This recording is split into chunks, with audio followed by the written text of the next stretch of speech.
नमस्कार। Corona update सम्बन्धी विशेष कार्यक्रममा यहाँलाई हार्दिक स्वागत छ। म प्रकाश गिरी। कोरोना भाइरसको संक्रमण नेपालमा बढिरहेको छ, तर पछिल्लो समयमा कोरोनाको संक्रमणमा नियन्त्रण आइरहेको छ। हामीले कोरोनाको संक्रमण बढ्यो भनिरहँदाखेरि आकस्मिक रूपमा नियन्त्रण आएको छ र अहिलेसम्म 10,328 जना मानिसहरू निको भएर गएका छन् भने 6,695 जना मानिसहरू आइसोलेसनमा बसेका छन्। अहिलेसम्मको हिसाब हेर्दाखेरि आइसोलेसनमा बसेको मानिसहरूभन्दा निको भएर घर जानेहरूको सङ्ख्यामा निकै ठुलो सङ्ख्या देखिएको छ र कुल 17,061 जना मानिसहरू सङ्क्रमित देखिएका छन् भने 38 जना मानिसको मृत्यु भएको छ र कोरोनाको सङ्क्रमणबाट 6,695 जना मानिस मात्रै अहिले आइसोलेसनमा बसेका छन् भने क्वारेन्टिनमा 24,717 जना 16 जना मानिसहरू रहेका छन्। यो निकै ठुलो गिरावट आएको छ क्वारेन्टिनमा बस्ने मानिसहरूको सङ्ख्या र निकै ठुलो सुधार भएको छ यसबाट निको भएर घर जाने मानिसहरूको सङ्ख्याको सन्दर्भमा। यसरी कोरोनाको सङ्क्रमणको बारेमा चर्चा गरिरहँदाखेरि यसले एउटा प्रष्ट सङ्केत दिएको छ कि यो क्रमशः नेपालमा नियन्त्रणको दिशातर्फ अघि बढिरहेको छ भनेर। यसरी कोरोनाको सङ्क्रमणको कुरा गरिरहँदाखेरि अहिलेसम्म 2,93,739 जना मानिसहरू PCR परीक्षण गरिएको छ र 3,12,402 जना मानिसहरूको RDT परीक्षण गरिएको छ र यो परीक्षणको अवस्था हेर्दाखेरि यसलाई अलिकति बढाउनुपर्छ भनिएको छ। तर बिचमा जुन कोरोनाको सङ्क्रमणबाट हामी सन्तस्त थियौँ त्यस्तो बेलामा जब बाढी र बर्खा अनि पहिरोको सङ्क्रमण देखियो त्यसले गर्दाखेरि प्रकोपतर्फ सबै मानिसको ध्यान जान थालेको छ र अहिले पहाडी भेगमा यो कोरोनाभन्दा ज्यादा डरलाग्दो रूपमा चाहिँ बर्खाले सिर्जना गरेको प्रकोपको भएको छ, अर्थात् पहिरोको भएको छ। पहिरोको कारण मानिसहरू हराएका छन्, घाइते भएका छन्, कतिपय मानिसले मृत्युवरण गर्नु परेको छ, कतिपय मानिसहरू घरबार विहीन हुनु परेको छ। त्यसैले गर्दा कोरोनाभन्दा डरलाग्दो यो बाढी पहिरोको प्रकोप भएको छ। त्यसैले यसलाई नियन्त्रण गर्नको लागि त हाम्रो हातमा छैन, तर यसबाट सकभर कम क्षति होस् भन्ने कुरा चाहिँ हाम्रो हातमा छ। त्यो काम हामी गर्न सक्दथ्यौँ, तर पूर्व तयारीको पाटोमा हामी अलिकति कमजोर भएको हुनाले जहाँ पहिरो गएको छ, जहाँ बाढी आएको छ त्यो ठाउँमा क्षति भएको छ, त्यसलाई किन पूर्व तयारी अपनाउन सकेन। यो बाटो निकै महत्त्वपूर्ण बाटो रहेको छ र अस्ति जो सिन्धुपाल्चोकमा पहिरो गएको थियो त्यसले निकै ठुलो क्षति भएको छ। बाढीले घरवासविहीन भएको छ। त्यो खालको अवस्थाले गर्दाखेरि सिन्धुपाल्चोकमा समस्या भएको थियो। त्यो अहिले त्यसको अवस्था कस्तो छ हामी कोरोना सँगसँगै त्यसबारेमा पनि चासो प्रकट गर्नेछौँ र हामी एकछिन सिन्धुपाल्चोकतर्फ लाग्नेछौँ। सिन्धुपाल्चोकमा सहकर्मी दिपिन ढुङ्गाना हुनुहुन्छ र त्यहाँको स्थितिको बारेमा कुरा गर्नेछौँ। दिपिनजी। हजुर प्रकाशजी। जस्तो त्यहाँ बाढी आयो, बाढीले निकै ठुलो क्षति गर्यो, जो मानिसहरू त्यहाँबाट बेपत्ता भएका थिए ती मानिसहरू अहिले पत्ता लागे? जुन भोटेकोसीको बाढीको कुराकानी गर्नु पर्दाखेरि बेपत्ता भएकाहरूको पत्ता लागेको छैन, खोजी कार्य अझै जारी छ र यो जुन मेलम्चीको हिजोको सुरुङको पनि जुन बेपत्ता भएका थिए उनीहरू अझै बेपत्तै छन् र खोजी कार्य मेलम्चीमा म एकछिनमा आउँछु दिपिन चाहिँ। तर यो भोटेकोसीको चाहिँ जो मानिसहरू बेपत्ता भएका थिए ती मानिसहरू चाहिँ अहिलेसम्म पनि पत्ता लागेका छैनन् है? छैन। एकजनाको 24 घण्टा पछि जीवितै उद्धार गरियो अस्ति। त्यसपछि अरूको खोजी कार्य जारी छ, तर अहिलेसम्म पनि उहाँहरूको पत्ता लागेको छैन। अनि जस्तो ती मानिसहरू जसले घरबास गुमाएका थिए उनीहरूको अवस्था चाहिँ के छ? घरबास गुमाएकाहरूलाई विभिन्न जुन गाउँपालिका अरू स्थानीय तहहरूले रकम सहयोग गरेका छन् स्थानान्तरण गर्नका लागि। कतिपय सङ्घ संस्थाहरूले सामान जुन राहत लगेर उनीहरूलाई सहयोग गरिरहेका छन्। अहिले सुरक्षित ठाउँमा सारिएको छ, तर पर्याप्त मात्रामा राहत पुगेको छैन किनभने यातायातको साधन अवरुद्ध छ। मान्छेहरूले आफूले सक्ने सामान कसैले डोरीले बाँधेर, कसैले नाम्लोमा, कसैले कसरी बाँधेर त्यहाँसम्म पुगेका छन् र बाँधेर लगेका सामानले मात्रै निर्भर हुने चाहिँ छैन। अहिले जुन बाटो खुलाउने काम चाहिँ भइरहेको छ बाटो नखुलाएका कारणले गर्दाखेरि राहत बोकेर जानेहरूलाई पनि समस्या छ र उहाँ पीडितहरूलाई चाहिँ अझै धेरै समस्या छ। अनि यो चाहिँ जस्तो भोटेकोसीले पारेको समस्याको बारेमा भयो दिपेनजी, अब यतातर्फ मेलम्चीमा हिजो एउटा दुर्घटना पनि भयो, त्यसको ट्रायल फेजमा नै 2 जना मानिसहरू बेपत्ता भएका छन्। त्यो ढोका चाहिँ कसरी खुल्यो जबकि त्यहाँ मानिसहरू छन्, इन्जिनियर छन्, अरू मानिसहरू छन् भन्दा भन्दै त्यो ढोका कसरी खुल्यो, कसरी बगाए, के रहेछ त्यसको स्थिति चाहिँ? गत यही असार 21 गते पानी परीक्षण भयो र पानी परीक्षण भएपछि त्यसमा चाहिँ त्यहाँभित्र सुरुङभित्र भएका ढोकाहरू परीक्षणको काम सुरु भएको थियो। गत एक हप्ताको बिचमा 17वटा ढोका परीक्षण भयो, 16वटा ढोका सम्पन्न भयो र हिजो 17वटाको चालामा चाहिँ 17वटै ढोका चाहिँ अलिकति कमजोर रहेछ भन्ने कुरा जुन फुटिसकेपछि पत्ता लाग्यो। त्यो 17औं ढोका परीक्षण गरिरहँदाखेरि त्यो कमजोर भएको कारणले फुट्यो र 18औं ढोका त बन्द थियो। 18औं ढोकापट्टि गएको भए चाहिँ उता सुन्दरी जालपट्टि पानी निक्लिन्थ्यो। अब त्यो फुटेको कारणले गर्दाखेरि चाहिँ यता खोलापट्टि नै बढी आउँथ्यो। भनेपछि त्यो 17औं नम्बरको ढोका चाहिँ अलिकति कमजोर खालको रहेछ, यो कुरा त प्रमाणित भयो। अनि जस्तो त्यो 18औं ढोकाको तपाईँले जुन कुरा गर्दै हुनुहुन्थ्यो त्यो ढोका चाहिँ बलियो रहेछ, त्यो चाहिँ फुटेन। त्यतापट्टि जुन त्यही ढोकाले रोक्यो, 18औंले रोक्यो र त्यसपछि जस्तो यता 17औंपट्टि त खुल्ला भयो, परीक्षण गर्दै जाँदाखेरि त खुल्ला हुँदै हुँदै खुलाउँदै जाने भयो। ठक्क त्यहाँ पुगेपछि जुन फुट्यो र पानी जताबाट हाल्यो त्यतिपट्टि निक्ल्यो। अनि छ नि दिपेनजी, जस्तो यो 17औं ढोका फुट्यो, त्यहाँनिर मानिस भएको चाहिँ कसरी हेक्का भएन, कसरी उनीहरूलाई बगाए त?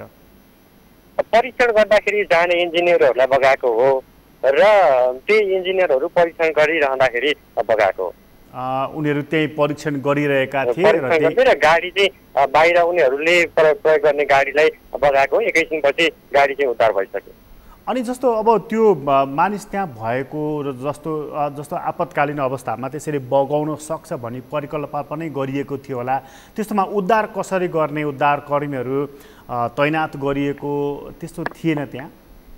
सेफ्टी प्रयोग गरिएको रहन्छ हामीले बुझ्दाखेरि, किनभनेदेखि जस्तो त्यस्तो जोखिमपूर्ण काम गर्दाखेरि अप्नाउनु पर्ने जुन सावधानीहरू हुन्छन् त्यो प्रयोग नगरेकै कारणले पनि हुनसक्छ। र अर्को कुरा भनेको एकैचोटि ठ्याक्कै आपत आइलागेर अप्नाउनु पर्ने साधनहरूको पनि ठ्याक्कै त्यहाँनिर नभएर पनि हुनसक्छ। जस्तो साधनै नभएको त होइन होला, उनीहरूले अप्नाउनु पर्ने, उनीहरूले प्रयोग गर्नुपर्ने साधनहरू चाहिँ त्यतिखेर आत्तिएको हिसाबले चाहिँ प्रयोग गर्न नभ्याएको पनि हुनसक्ने चाहिँ आशंका आकलन गर्न सकिन्छ। भनेपछि त्यहाँ एउटा कमजोरी चाहिँ के रह्यो भने जस्तो जोखिमपूर्ण ठाउँ जहाँ परीक्षण गर्न जानुपर्ने छ र त्यो पानीले बगाउन सक्छ अथवा अर्कै केही दुर्घटना हुनसक्छ भनेर त्यसबाट बस्ने सेफ्टी मेजर्सहरू चाहिँ त्यहाँनिर अप्नाएको देखिएन, त्यो चाहिँ?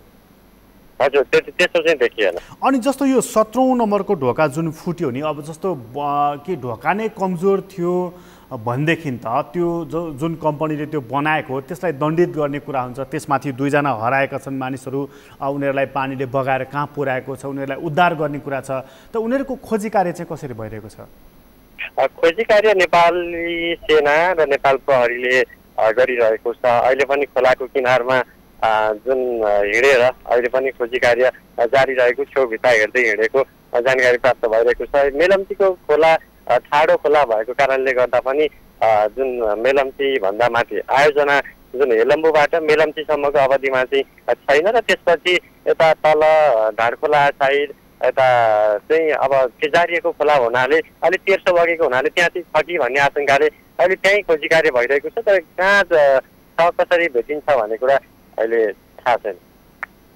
अनि जस्तो अब त्यो बगाएर लगेको छ नि, त्यो बगाएको मानिसलाई अब कहाँ पुर्याएको छ थाहा छैन, खोजी कार्य त जारी छ। तर त्यो खोजी गर्दाखेरि जस्तो अब यो जस्तो यो बगाएर लगेको छ नि, त उनीहरूलाई अब खोज्नको लागि त जस्तो छेउ किनार हिँड्दै जाँदाखेरि त वर्षौँ लाग्न सक्छ नि, त्यो त महिनौँ लाग्छ नि, त्यो त खोला कहिलेसम्म खोलिसक्ने, त्यहाँ गोताखोरहरू जाने अथवा हेलिकप्टरबाट खोज्ने त्यस्तो काम चाहिँ भएको छैन? त्यस्तो केही पनि भएको छैन। नेपाली सेनाले सामान्य रूपमा खोजी कार्य गरिरहेको हो। हेलिकप्टरबाट खोज्नको लागि कुनै पनि काम भएको छैन यति बेलासम्म। हजुर दिपेनजी, अनि जस्तो अब यो त्यस भएदेखि अब त्यो जो मानिसहरू बगाएको छ त्यसबारेमा अहिलेसम्म केही पनि पत्ता लागेको छैन। अनि जस्तो त्यहाँको व्यवस्थापनले चाहिँ के भनेको छ, मानिस बगाइसकेपछि अब परीक्षणका अरू ढोकाहरू पनि परीक्षण गर्ने कि के गर्ने, के भनिएको छ त्यहाँ चाहिँ? अहिलेलाई यो घटना कसरी घट्यो, अब के गर्ने, अब यो हुन नहुने कुरा हो, गम्भीर प्रश्न उठेको छ, त्यसको अनुसन्धान हुनैपर्छ भनेर स्थानीयदेखि लिएर त्यही आयोजनामा काम गर्ने कामदारहरूले पनि त्यसको माग गरिरहेका छन्। अहिले तत्कालको लागि अरू ढोका परीक्षणको कुराहरू उठेको छैन र जसरी हुन्छ बेपत्ता भएकोहरूको खोजी गर्ने कुरा र अब कसरी आफू सुरक्षित भएर काम गर्न सकिन्छ भन्ने कुराहरू सोच्न जरुरी छ भन्ने कुराहरू उठिरहेको छ। अनि अब त्यसपछि परीक्षणका अरू कामहरू स्थगित भए होलान्। अनि जस्तो अब त्यो कम्पनीको तर्फबाट त केही त आउला नि त, जस्तो त्यो ढोकाले त्यसरी बगाउने भनेपछि त कमजोर संरचना बनेको रहेछ, उनीहरूको भनाइ के छ नि? उनीहरूले अहिलेसम्म मुख खोलेका छैनन्, अहिलेसम्म दुःख मात्रै भनेका छन्। यो दुःखद घटना भयो र घाइतेहरू छन्, उनीहरूको शीघ्र स्वास्थ्य लाभको कामना गर्न भन्दा अर्थ केही पनि बोलेका छैनन् र बिस्तारै अब के निर्णय आउँछ, के बोल्छन् भन्ने कुराहरू उनीहरूको पनि के छ निर्णय अहिलेसम्म बाहिर निक्ला छैन। त्यसो भएदेखि त यसले मेलम्चीको पानी काठमाडौँ कहिले आउँछ भन्ने कुराको पनि कुनै निश्चित भएन। त्यसो भएदेखि अझै केही वर्ष अथवा केही समय अवधि धकेलियो।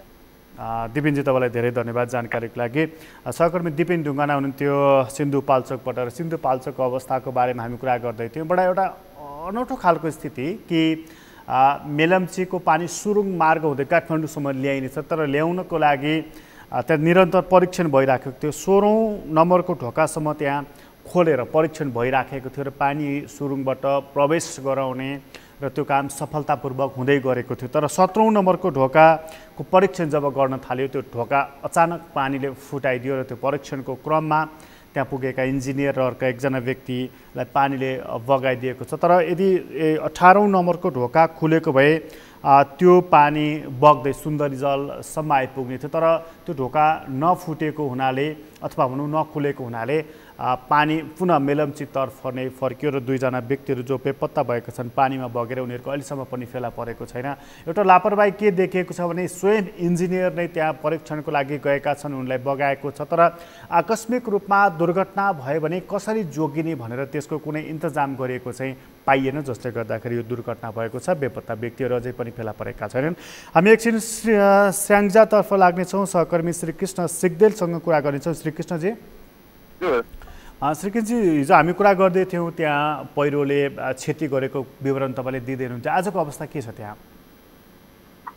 स्याङ्जामा यो अविरल यो वर्षाका कारणले जुन बाढी र पहिरो आएको छ, यो बाढी र पहिरोले स्याङ्जाको जनजीवन अस्तव्यस्त नै छ। यो हिजो मात्रै पनि 3 जनाको अब त्यो पहिरोमै परेर निधन भएको छ भने 1 जनाको चाहिँ अझै खोजी कार्य जारी छ। र अहिले आज मात्रै स्याङ्जाको मौसम चाहिँ अलिकति सफा भएको हुनाले त्यति ठुलो चाहिँ आजलाई त्यति असर चाहिँ यो बाढी पहिरोको असर छैन भन्ने भन्न सकिन्छ। प्रकाशजी, जो अब 3 जनाको त निधन भयो, 1 जना जुन बेपत्ता हुनुभयो उहाँको चाहिँ खोजी कार्य अथवा उद्धारको लागि के प्रयास भइरहेको छ? त्यो अत्यन्त एकदम संवेदनशील ठाउँ रहेछ, त्यहाँ डोजर पनि जान नसक्ने भनेर भनिएको छ। अब त्यसले गर्दाखेरि त्यहाँ अलिकति त्यो पहिरो पनि ठुलो आएको कारणले चाहिँ त्यो पहिरो नै पन्छाउनका निम्ति अब अहिले स्थानीय र त्यहाँ प्रहरीहरूको सक्रियता बढिरहेको छ र हामीले यसलाई चाहिँ अब त्यो माटो नै खनेरै फालेरै चाहिँ त्यो सब चाहिँ खोजी कार्य गरिरहेका छौँ भन्ने खालको अहिले जिल्ला प्रशासन कार्यालयले हामीलाई जानकारी दिएको छ। भनेपछि यो तपाईँले जुन भन्नु बडा यसको भू बनोट चाहिँ बडा अप्ठ्यारो खालको छ भनेपछि त्यो सदरमुकामबाट कति परको ठाउँ हो श्रीकृष्णजी? यो सदरमुकामबाट झन्डै 100 किलोमिटरै टाढा पर्छ। यो कच्ची सडक पनि भएका कारणले चाहिँ सदरमुकामबाट सवारी साधनमा जानका लागि त्यो ठाउँमा करिब 4 घन्टा लाग्छ। त्यसले गर्दा निकै टाढा हो र यो स्याङ्जाको यो भौगोलिक अवस्था हेर्दाखेरि र यो स्याङ्जाका विकास निर्माणहरू सबै हेर्दाखेरि जति पनि बाढी पहिरोहरू गएको छ यो सडककै कारणले चाहिँ बाढी पहिरोहरू गएको भनेर भनिएको छ। र त्यहाँ पनि यो सडक निर्माण गर्ने क्रममा त्यो छेउछाउमा माटोहरू थुपारिएको कारणले पानी जाने बाटो नभएका कारणले पनि ठुलो पहिरो गएको हो भनेर भनिएको छ।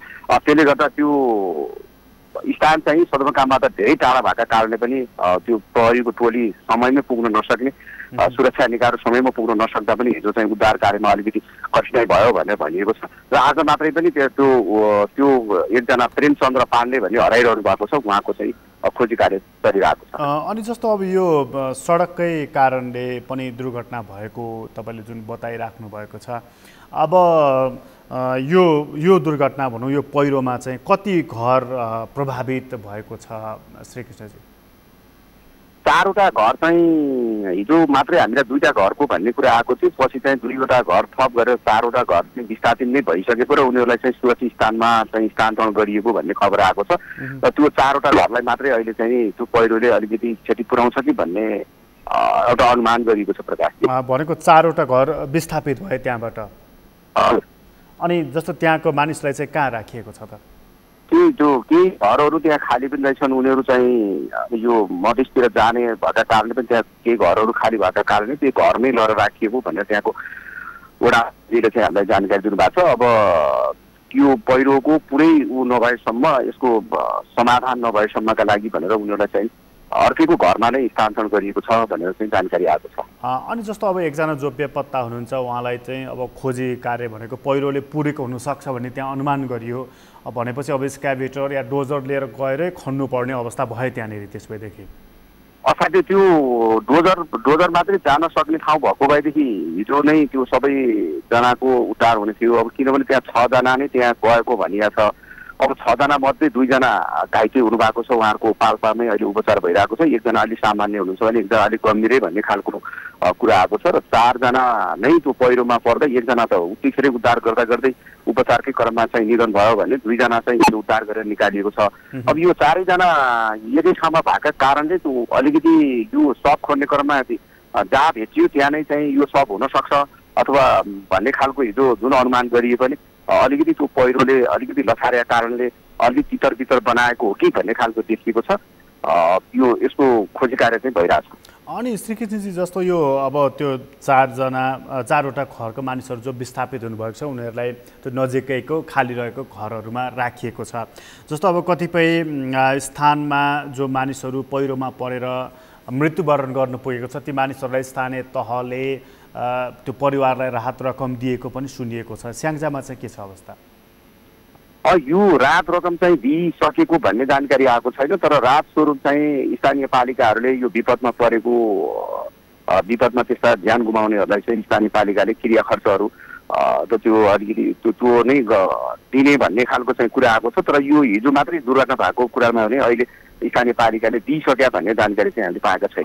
यो चाहिँ एउटा पहिरोको कुरा भयो स्याङ्जाको। यसदेखि बाहेक यसपालिको बर्खाले स्याङ्जाको अन्य ग्रामीण सडकहरू अथवा मूल सडकमा केही असर गरेको छ? यो अहिले विगतका वर्षहरूमा भन्दा यो वर्ष अत्यन्त क्षति पनि पुगेको छ। अब अझै पानी आउने सम्भावना पनि अझै बढेको छ, किनभने यो स्याङ्जामा अधिकांश समय भदौ र असोजमा चाहिँ अलिकति बाढी पहिरो जान्थ्यो भने अहिले असारकै पहिलो सातादेखि नै पानी परेको हुनाले चाहिँ अलिकति यो बाढी पहिरो चाहिँ बढी चलेको छ। यो बाढी पहिरोका कारणले सिद्धार्थ राजमार्ग जताततै छ्या भएको छ र पहिरोका कारणले सिद्धार्थ राजमार्ग पनि अवरुद्ध भएको छ। वान वे बाटो मात्रै चाहिँ खोलाउने एउटा प्रयासले गर्दा आवत जावतलाई त्यति कठिनाइ नहुने खालको चाहिँ वातावरण अहिले व्यवस्था गरिएको छ। र यो सिद्धार्थ राजमार्गसँगै छोएर जाने जति पनि ग्रामीण सडकहरू छन् यी ग्रामीण सडकहरू पनि त्यो हालत पनि त्यस्तै खालको चाहिँ यो बाढी र पहिरोका कारणले चाहिँ पुरै अवरुद्ध भएका छन्। र यो ग्रामीण क्षेत्रका सडकबाट पनि अर्को शाखा सडकहरू जुन गाउँ घरमा पुग्नुपर्ने टोलमा पुग्नुपर्ने त्यस्ता बाटाहरू पनि अहिले चाहिँ बाढी पहिरोकै कारणले चाहिँ नि एकदमै आवत जावतमा कठिनाइ भएको छ। र जति पनि सडकका कारणले चाहिँ नि बस्तीहरूमा चाहिँ अलिक ठुलो क्षति पुग्ने खालको सम्भावना देखिन्छ। कुनै पनि मापदण्ड एउटा तयार नगरिकन एउटा डोजर मात्रै प्रयोग गरेर सडकहरू खनिँदाखेरि स्याङ्जाका धेरै बस्तीहरूमा चाहिँ यो बस्तीहरूलाई चाहिँ अलिकति यो बाढी पहिरोको जोखिम चाहिँ मोल्न बाध्य भइरहेका छन्। यसको सबैभन्दा कारक भने चाहिँ सडकै हो भनेर अहिलेसम्म भन्न सकिन्छ। अब यसमा चाहिँ स्थानीय तहले कसरी पुनर्विचार गर्दैछ त? जस्तो जथाभावी रूपमा सडकहरू खन्ने पहाडहरू खोज्ने खोतल्ने गर्दाखेरि यो संरचना त भत्कियो जसले गर्दाखेरि पहिरो गएको भन्ने कुरा त बुझ्यो। अब यसलाई स्थानीय तहदेखि पुनर्विचार गर्दैछन् त श्रीकृष्णजी? यो पुनर्विचार त गर्नुपर्छ, किनभने विगतका वर्षहरूमा यति ठुलो बाढी पहिरो आएको पनि थिएन। अहिले बाढी पहिरो आइसकेपछि अब यसलाई पुनर्विचार चाहिँ स्थानीय पालिकाले पनि गर्नुपर्ला, किनभने यस्तो हुन्छ भने थाहा पाएको भए त्यस्ता पालिकाहरूले त्यो खालका सडकहरू पनि निर्माण हुँदैन थियो होला। तर पनि अब विपदको बेला यो प्राकृतिकसँग अब जुझ्नुपर्ने अवस्थासँग चाहिँ अब यो विपत्ति आइलागेको छ। यो विपत्ति आइलागिसकेपछि स्याङ्जाका 11वटै पालिकाले केही न केही पक्कै पनि अब यस्तो सडकहरूका कारणले धेरै बसेर उठीवास हुनुपर्ने यो अवस्था आएका कारणले चाहिँ अबका दिनहरूमा अबका आर्थिक वर्षहरूमा चाहिँ यसमा केही न केही एउटा नयाँ मापदण्ड चाहिँ तयार गर्नुपर्छ, गर्छन् भन्ने विश्वास चाहिँ गर्न सकिन्छ। श्री कृष्णजी तपाईँलाई धेरै धन्यवाद जानकारीको लागि। हाम्रो सहकर्मी हुनुहुन्थ्यो श्री कृष्ण सिगदेल स्याङ्जाबाट र त्यहाँको अवस्थाको बारेमा कुरा गर्दै हुनुहुन्थ्यो। पहिरो गयो, पहिरोमा 3जनाको निधन भएको छ, 1जना अझै बेपत्ता हुनुहुन्छ, उहाँको खोजी कार्य जारी रहेको छ। केही व्यक्तिहरूको उपचार भइरहेको छ पाल्पाको मिसन अस्पतालमा। र यो सडक जस्तो ग्रामीण सडकहरू हामी कहाँ निर्माण गर्दाखेरि अलिकति त्यो सडक बनाउँदा जस्तो पहाडहरूमा बाटो बनाउँदा त्यसको संरचना नहेरिकन जथाभावी खन्ने खोतल्ने जुन काम भएको छ त्यसले दुर्घटना भइरहेको कुराहरू आइरहेको छ। र त्यो खन्दाखेरि बर्खामा पानी पर्ने र त्यो पहाडको संरचना भत्किँदाखेरि त्यसले पहिरो जाने यो खालको कामहरू भइरहेको छ। त्यसतर्फ ध्यान दिनुपर्ने अवस्था देखिएको छ, तर ध्यान चाहिँ दिएको छैन। अब स्थानीय तहले कुराहरूलाई पुनर्विचार गर्नुपर्दछ। यो स्याङ्जाको खबर थियो र यो नेपालमा जस्तो कोरोनाको सङ्क्रमण एकातर्फ थियो, त्यो एउटा विपत्तिको रूपमा थियो, महाविपत्तिको रूपमा चाहिँ यो प्राकृतिक प्रकोप बनेर आएको छ। त्यसैले गर्दा यो विपत्ति थोरै ओझेलमा परेको छ, तर कोरोनाको सङ्कट हटिसकेको होइन। नेपालमा मात्रै होइन, विश्वभर नै कोरोनाको सङ्कट अहिले पनि जारी नै रहेको छ। र विश्वव्यापी आँकडा हेर्ने हो भने अमेरिकामा अहिले पनि कोरोनाको सङ्कट छ र त्यहाँ अहिले पनि यो 24 घण्टाको बिचमा 935जना मानिसको मृत्यु भएको छ। र अमेरिकापछि ब्राजिलमा 1341 जनाको यो 24 घण्टाको बिचमा निधन भएको छ भने भारतमा 588 जनाको मृत्यु भएको छ यो 24 घण्टामा। रुसमा 175 जना, पेरुमा पनि 175 जना, मेक्सिकोमा 485 जना, दक्षिण अफ्रिकामा 174 जना, बेलायतमा 138 जना, इरानमा 179 जनाको यो 24 घण्टाको बिचमा मृत्यु भएको छ भने कोलम्बियामा 170 जनाको मृत्यु भएको छ। ठुलो जनसङ्ख्या भएको हुनाले ब्राजिलमा यसले क्षति पुर्याएको छ। त्यसै गरी दक्षिण अमेरिकी राष्ट्रहरूलाई यसले असर गरिरहेको छ र यो असर कतिन्जेलसम्म हुने हो यसै भन्ने अवस्था रहेको छैन। ब्राजिलको राष्ट्रपतिलाई पनि कोरोनाको सङ्क्रमण देखिएको छ। नेपालकै पनि कुरा गर्ने हो भने कर्णाली प्रदेशमा विपक्षी दलका नेता नेपाली कङ्ग्रेसका जीवन शाहीलाई कोरोनाको सङ्क्रमण देखिएको छ। भारतको कुरा गर्ने हो भने त्यहाँका ठुला कलाकारहरूलाई पनि यो सङ्क्रमण देखा परेको छ। त्यसैले गर्दा यो कोरोनाको सङ्क्रमण कसलाई हुने कसलाई नहुने भन्ने कुराको टुङ्गो छैन। यसले जो कसैलाई पनि आक्रान्त पार्न सक्दछ र हामीले पनि यसमा सजगता पर्याप्त मात्रामा अपनाउनु पर्दछ। र दक्षिण अमेरिकामा जसरी असर गरेको छ त्यसै गरी दक्षिण एसियाली राष्ट्र भारतमा असर गरेको छ भने त्यसै गरी पाकिस्तानमा पनि यसले असर गरेको छ र बङ्गलादेश पनि अर्को असर भएको राष्ट्र हो। त्यसैले यो अमेरिका, उत्तर अमेरिका, दक्षिण अमेरिका र दक्षिण एसियामा यसले अलिकति असर गरिरहेको छ यी पछिल्ला दिनहरूमा। र यो असर कतिन्जेलसम्म रहने हो र यसको असरबाट कसरी मुक्ति पाउने हो भन्ने कुराको टुङ्गो अझै लागेको छैन।